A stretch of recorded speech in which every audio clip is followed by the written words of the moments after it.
Now we're joined on the Orioles Hot Stove Show by Andrew Politi, who was the Orioles Rule 5 draft pick a couple weeks ago in San Diego. Andrew, thanks so much for hopping on here.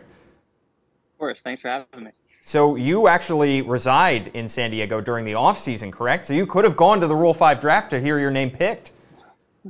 Yeah, I'm living like 10 minutes from there, so it was kind of a coincidence. This is my first time out in San Diego.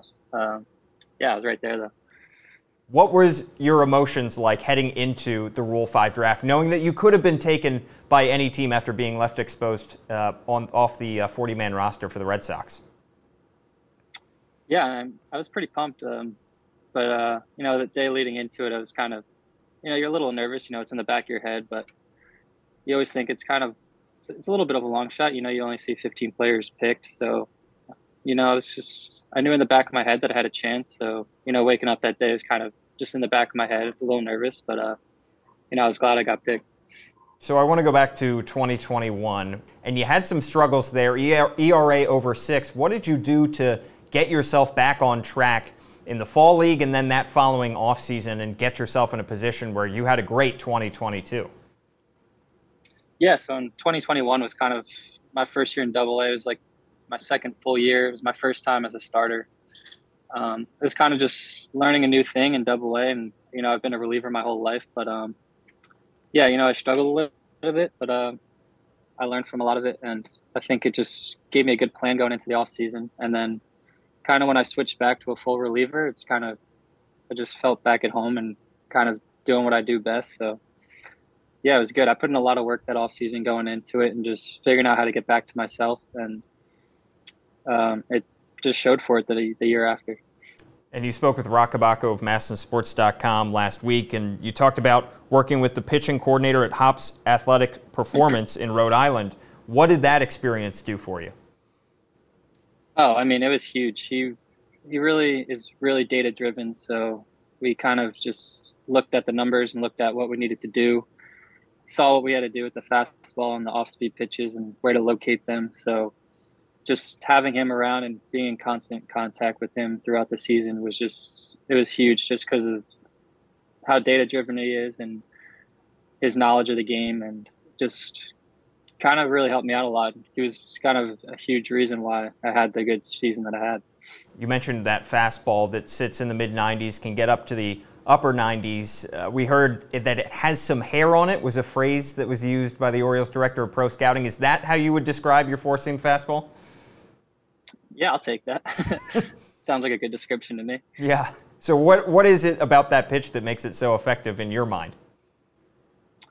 It's just a pitch that has two-plane movement to it, has some late life to it, and I think especially to righties, it gets in on their hands a lot. So it's just a pitch that I can utilize at most of the counts, and yeah.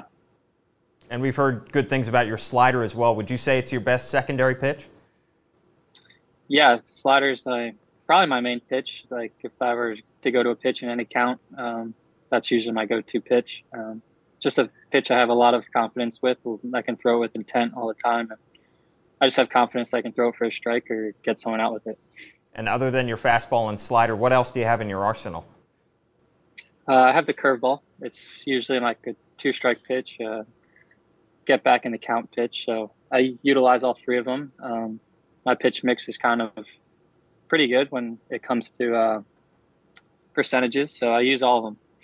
And then you cut down a lot on your walks going from 2021 to 2022. The strikeout numbers have always been there, but how important was it to get a little bit better command of the strike zone?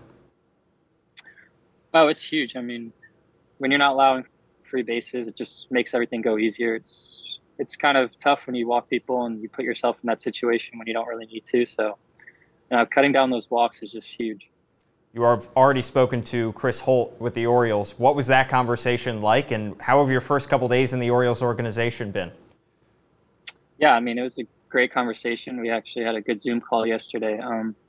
I just think it's awesome. His philosophies kind of fit into my philosophies a lot, so it's kind of cool to hear how he goes about his pitching staff and what he does. So it's been awesome. How much did you pay attention to the Orioles last year as you were in a competing team's farm system? Did you follow it along at all at their winning season?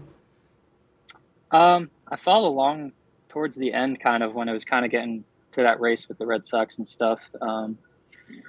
But yeah, I mean, they had a great young team, and I kind of liked watching their play. And I know I played against a lot at Norfolk, and there was a lot of good hitters in that lineup that were in the big leagues towards the end last year. So they have a great team. Andrew Politi joining us here from San Diego. Andrew, appreciate your time. Awesome. Thank you for having me.